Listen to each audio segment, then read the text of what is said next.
Beef আইটেমগুলোর মধ্যে গরুর মাংসের কালা ভুনা হচ্ছে সবচেয়ে লোভনীয় একটা আইটেম। এই রান্নাটা আগে অনেক বেশি কঠিন মনে হতো। এখন যেহেতু রাঁধুনি রেডিমিক্স কালা ভুনার মশলা পাওয়াই যায়, তাই এই রান্নাটা কিন্তু আমাদের সব গৃহিণীদের জন্য এখন অনেক বেশি সহজ।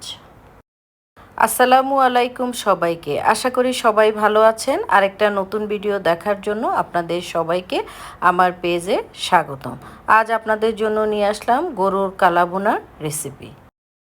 এই কালাভুনা রেসিপিটা করার জন্য আমি 2 কেজি গরুর মাংস নিয়ে এর মধ্যে আদা বাটা, রসুন বাটা, বেশি করে পেঁয়াজ কুচি, সরিষার তেল, লবণ, সয়া সস, টমেটো সস এবং রাঁধুনির রেডিমিক্স কালাভুনার মশলার মধ্যে যে সবুজ রঙের প্যাকেটটা থাকে ওটার পুরো প্যাকেটটা মাংসের মধ্যে দিয়ে আমি মাংসের সাথে সবগুলো মশলা খুব ভালো করে মিশিয়ে নিব। মশলা মাখা মাংসটা 1 ঘন্টা ম্যারিনেট করে রাখলে রান্নাটা বেশি ভালো হয়। আমার কাছে যেহেতু সময় ছিল না, তাই আমি ম্যারিনেট না করি সাথে সাথেই মাংসটা চুলায় বসিয়ে দিলাম। মাংসটা চুলায় বসানোর পর একটু পরপর নেড়ে দিলাম, না হলে নিচ থেকে পুড়ে যাওয়ার একটু ভয় থাকে। যখন মাংসটা কষানো হয়ে আসবে তখন এর মধ্যে আমি পরিমাণ মতো পানি দিয়ে দিলাম মাংসটা সিদ্ধ হওয়ার জন্য। চট্টগ্রামের একটা ঐতিহ্যবাহী খাবার হলো এই গরু মাংসের কালাভুনা। এই কালাভুনাটা কিন্তু পরোটা, রুটি, ভাত, পোলাও যেটাই বলেন না কেন সব কিছুর সাথেই খেতে অনেক বেশি মজা লাগে।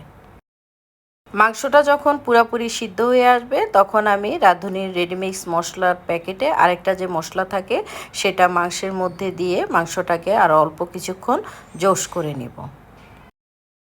অন্যদিকে আমি প্যানে তেল বসিয়ে দিব। তেলটা অবশ্যই এক্ষেত্রে সরিষার তেল দেওয়ার চেষ্টা করবেন। পরে তেলটা যখন গরম হয়ে আসবে তখন এর মধ্যে আমি বেশি করে পেঁয়াজ কুচি, রসুন কুচি, আদা কুচি এবং শুকনা মরিচ দিয়ে এই মাংসটাকে আমি বাগারের জন্য এই জিনিসগুলোকে ভেজে নিব। মশলাগুলো বাদামি হয়ে ভাজা হয়ে গেলে তখন এর মধ্যে আমি পাতিল থেকে কিছু মাংস উঠিয়ে এই মশলার মধ্যে দিয়ে আমি ঢাকনা দিয়ে ঢেকে দেব। আমার ভিডিওগুলো যদি আপনাদের ভালো লেগে থাকে তাহলে প্লিজ আমার ভিডিওতে একটা লাইক কমেন্ট করে আমার ভিডিওটা শেয়ার দিয়ে অন্যদের আমার ভিডিওগুলো দেখার সুযোগ করে দিবেন। বেরেস্তার মাংসটুকু এখন আমি বাকি মাংসের মধ্যে দিয়ে সবগুলো মাংস একসাথে খুব ভালো করে মশলার সাথে মিশিয়ে এটাকে নেড়ে চেড়ে একটু ভাজা ভাজা করে নিব।